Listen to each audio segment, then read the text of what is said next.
you're wanting to learn how to make your paintings better, I'm going to share with you 10 tips in this video. My name's Crystal. I've been painting for over 20 years.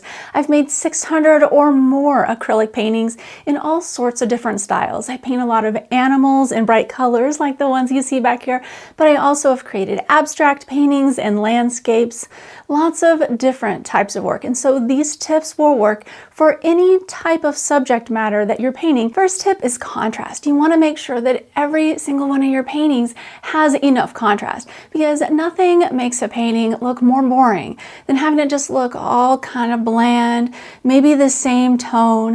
If you notice, you look at these two pieces, they have a lot of contrast. Now, I'm not using tons of black. One way to get contrast, though, is to add black and white to your painting. So in the most simplest form, if you just want to make sure that your paintings have a dark area and a light area, or several dark and light areas. But if you don't want to use black or white, because some people don't like to put black in their paintings, you can use colors to create contrast. And this is what I love to do. I mean, I do put black and white in my pieces. You can see some white here in the muzzles, and then black in the nose and the mouths and around the eyes. But what I like to do when I create contrast is use color, and I love to use complementary colors to do this. Now, complementary colors, if you're unfamiliar with the term, they are colors that are opposite each other on the color wheel. So like purple and yellow, orange and blue, or red and green. And you can see here in my squirrel, I have purple ears with a yellow background. This creates a lot of contrast between the colors. Another thing I have is the pink and then a blue-green. This also adds contrast because these are all colors that are opposite each other on the color wheel. Tip number 2 is that you want to have a plan before ever going into painting a piece. This is going to not only save you time, but it's going to give you a more reliable result in your finished painting. I know I made this mistake so many times throughout my painting career. I thought that I would just experiment and play around with the piece as I was making it, and it was a lot of learning when I did that, but the problem was I ended up painting over a lot of large sections of pieces, having to move things around, like not getting the eye in the right place. And another mistake I made was not figuring out what I wanted to do with the background ahead of time before I started painting. You see these pieces right here, I had a distinct plan. I knew what colors I was going to paint with and everything prior to even going into it. And I had photo references that I was going to paint these animals based upon. During the planning stage, you also want to make sure to know where your focal point is going to be prior to ever starting the painting.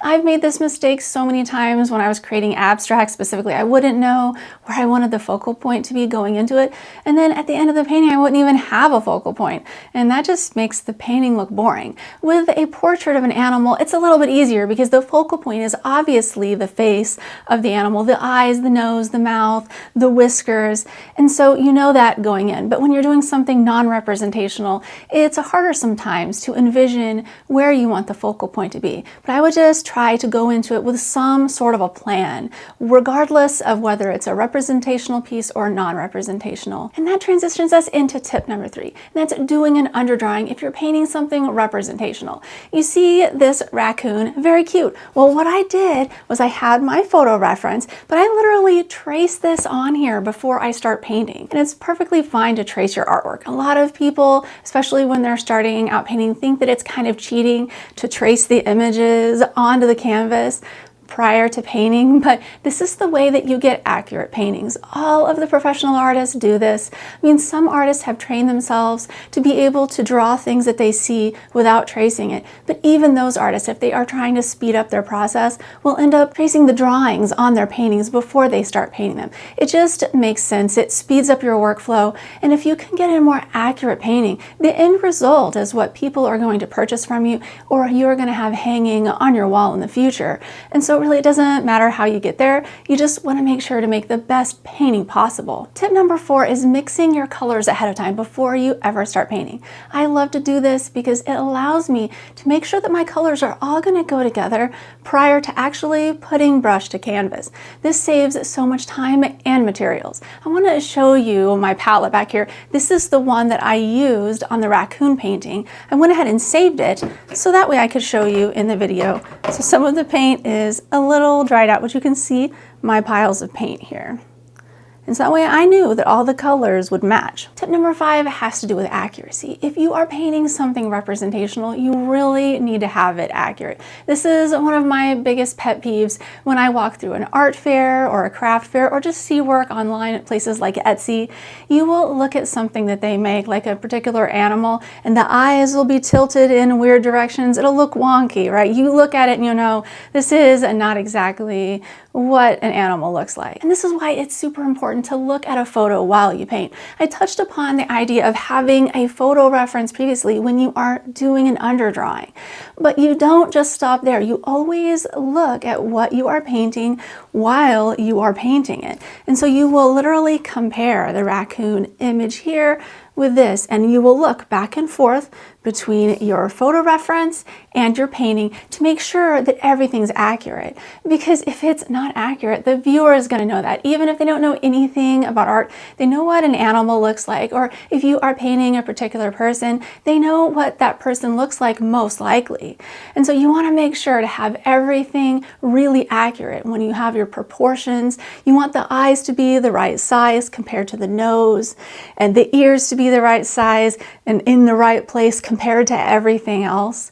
And the best way to achieve that is just to simply look at your photo while you paint. Every time you think about making brushstrokes, look at this photo first and make sure you're putting those brushstrokes in the right places. Tip number 6 is all about making sure that your painting looks good close up and far away. Because you gotta realize when you're at an art fair selling your work, or even if it's just displayed in your home, people are gonna see your painting from different vantage points. What I like to do to get a really big picture of what my painting looks like far away is to make sure every so often, like maybe every 15 or 20 minutes as I'm painting, step back away from it to the furthest point in my room that I can. This helps you make sure that your painting has enough contrast and that everything is flowing together cohesively. You'll be able to see things from this further away vantage point that you didn't see close up, and then you'll be able to make adjustments before your painting is finished. Tip 7 has to do with your edges, and I mean the edges, the borders between where whatever subject matter you have and your background, or if you're painting something that's non-representational like abstracts, the edges of whatever shapes or colors that you have in your piece. You don't want everything to be super crisp or super blurry. You want there to be good variety in your edges. If you notice here, I have some edges that are more crisp, like in the nose, and then I have some edges, like in the side of the animal, that are more blurry. This helps me build interest in my piece from the viewer standpoint because they're seeing the focal point with a lot of crisp details, and these areas that are not necessarily the focal point, they're interesting, but they're not competing. Because if everything was really crisp, it wouldn't look nearly as interesting as it does here with a lot of variety. Tip number 8 is loosen up, especially at first, and with acrylic paint, it's so fun to just create a lot of loose brush strokes on there because they dry quickly. And then in later stages of the painting, if you want to paint over it, it's really easy. You don't have to wait very long. Oftentimes acrylic paint will dry in one area of your painting while you're working on the other. And so if you spread your time around during each piece that you're painting, like work on the lower left quadrant for a while, and then for 30 minutes work on the upper right, you can then go back to that lower left and paint over it because the paint would have already dried. And so it's really fun to create these loose brush strokes right when you start out. This will help your painting look more painterly, and you don't have to leave it all in there if you don't like it. But if you can leave some of those loose original starting brush strokes in there, it's going to allow you to put more of yourself in each piece. And those initial brush marks, even though they might not be in exactly the right place, oftentimes they're really expressive and they have a lot of texture and emotion. Now for tip number 9, you want to make sure you have some areas in your painting that are highly detailed and then some areas for the eye to rest. And this goes for representational work or non-representational work. You can see in my paintings here, I have a lot of crisp details in the muzzle and the eyes. But then around the background, I have a lot less detail. I do have some areas of detail where I put textures in, but if you notice, there's some areas that are just soft blended. And even though I have a lot of texture in the fur, in general, when you're looking at the piece from further away, all of that texture sort of blends together and becomes the look of fur. And so having these different types of textures and some areas that are highly detailed and then other areas that are a lot less detailed, this creates interest for the viewer. Having that area where the viewer's eye can rest allows the viewer time to look at your piece without feeling overwhelmed. Because sometimes, I know I've done this in a piece or two, especially abstracts, I'll just keep adding stuff in there, all sorts of different colors, textures, shapes, and before too long, it just looks like a really complicated mess. It's not something pleasant to look at. Tip number 10 is probably the most important one out of everything I've shared in the video. And this has to do with what you do with your painting after you paint it. And it's really, really important to critique each painting after it's finished. And you do this on your own. You don't have to have someone else critique it for you. It's best if you critique it yourself and really try to improve. Notice the things that are good about your painting, but then identify one or two things, maybe more, that are not so good about your painting. That way on the next painting, you can try to improve those things that weren't so good. This way you're going to constantly improve your skill over time. Every painting, if you can improve by maybe 10 or even 5%, think about how much better you'll be in a year's time if you're painting 4 or 5 pieces every month. And so this can really jumpstart your painting career and your skill. Next, if you'd like to save some money on canvases, I made a video, you can watch it here. It is a thorough review of most of the popular budget canvases that are available on the market currently. I go into detail on this review, so if you want to save some money, definitely check that out. All right, thank you so much for watching. See you next time.